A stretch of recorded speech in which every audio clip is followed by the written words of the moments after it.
Hey guys, Rick Hogg with Warhog Tactical, and I want to talk to you about multi-target indexing. So I think it's important we understand some verbiage to start. So for me, indexing is going from one target to another. Transitioning is when I have a carbine or a rifle and I'm transitioning over to that secondary because something went wrong with it.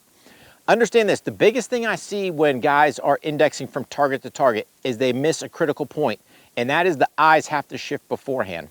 So if you guys kind of see how my eyes are, they're on my sight, but once that shot breaks, I need to sit there and move my eyes to that next point so that now with my eyes there, I can bring my sight to my eyes so that inadvertently, if I'm trying to stay with my eyes in the sight, I will track past that target and then have to go back to it. So it's just an inefficient movement. So again, if I come up, I'm on my sights, the shot breaks. As soon as it breaks, my eyes move, my sights to my eyes, I make my shot, and you'll see that it's gonna be there each and every time.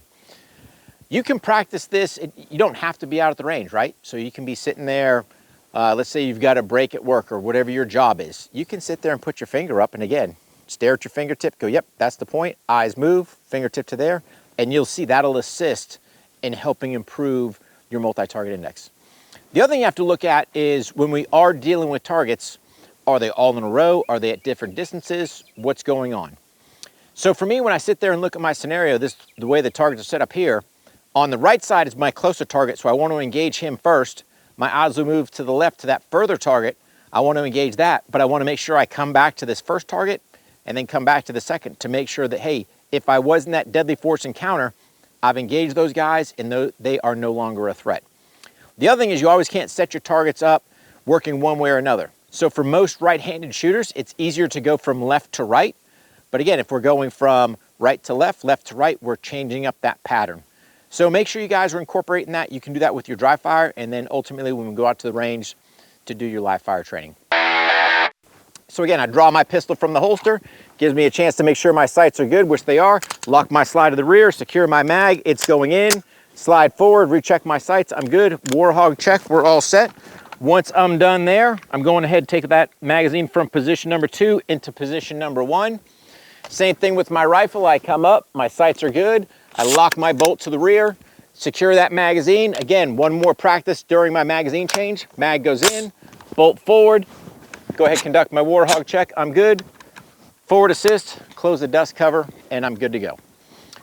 So the way I'm gonna start this drill is I'm gonna start on the right target. I'm gonna engage 2. As soon as that last shot breaks, my eyes are going to that left target. I'll bring the sights over, fire again, index back over to the next target. So again, it's just working back and forth. You can mix it up if you want to go 2, 2, 2, 2, however you want. In this case, I'm just going to shoot 2 on one and then 2 on the other. So again, I'm here, drive my rifle up, shot 1, shot 2, my eyes have already moved. I can keep my finger on the trigger because I still see that threat. Rifle still stays on fire. I drive over. Once the sights are there, there's 1, there's 2, come back to 1, come back to 2, and then once I'm done, gun goes on safe, finger off the trigger, and I bring it back down to the low ready position. You notice the eyes are going first. That's the key part, is we need our eyes there, and then we bring our sights over. Let me give you one more demo going from the far target to the near target. So again, I'm here, come up, fire my shot, malfunction.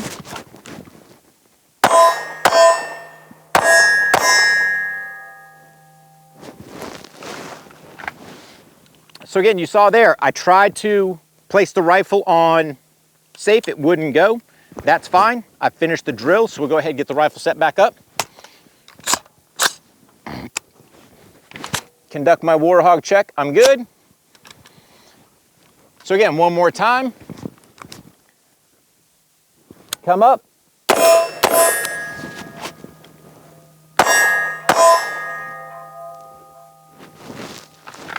So at this point, once I'm done, I need to get the rifle back into action.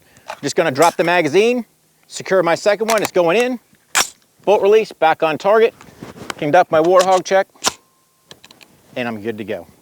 So again, guys, the target index is something we can do both on our dry fire training. We can sit there and do it during our live fire training. We can do 1 round, we can do multiple rounds, we can have a bigger spread. The biggest thing to understand is if we're going from one target to the next target, there's gonna be a certain point that we don't have that much movement, and the key is gonna come into how much we're moving our legs. So again, if I'm here and I've got a far transition, I'm driving those legs to come over to where I need to be. Eyes look, drive back over, and you see it's the legs getting you the max power when you're moving. If your carbine does have an ambi bolt release, so in this case, this Zero Delta's got this bolt release here. So again, when I'm looking to conduct my magazine change, what would actually happen is once I come up, I fire that last shot, boom, the gun's going on safe, I'm releasing the mag. Now when I sit there and go to get my second mag, it's going in. Once it's there, versus hitting the bolt release in the back, my hand can already start moving and my finger can hit that button there so that now I'm back on target, ready to engage. Depending on how your rifle's set up, so for example, on this Zero Delta rifle, they do have an ambi bolt release.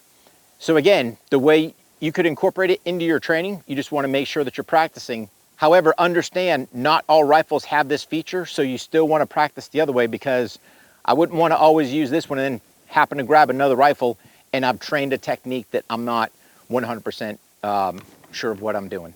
So again, the way the technique would kind of work for the ambi bolt release is, again, I come up, I fire just like I would, or it goes dry. Once I'm done, going to safe, I hit my magazine release, I come back, I secure my mag, it's going in. At this point, once it's made the positive lock, I can start rotating back, my hand's coming up, I can drive the bolt release, and again, engage the target if need be. So just make sure that if you do have an ambi bolt release on your rifle, you're incorporating that into your training if you want, but just understand if you go to another platform that does not have that ambi bolt release, you're gonna have to do some relearning. So again, we can incorporate all these skills for our dry fire, for our live fire. Make sure you guys are making notes. How far are your targets away? What's the spread? Train hard, stay safe, and practice your multi-target indexing.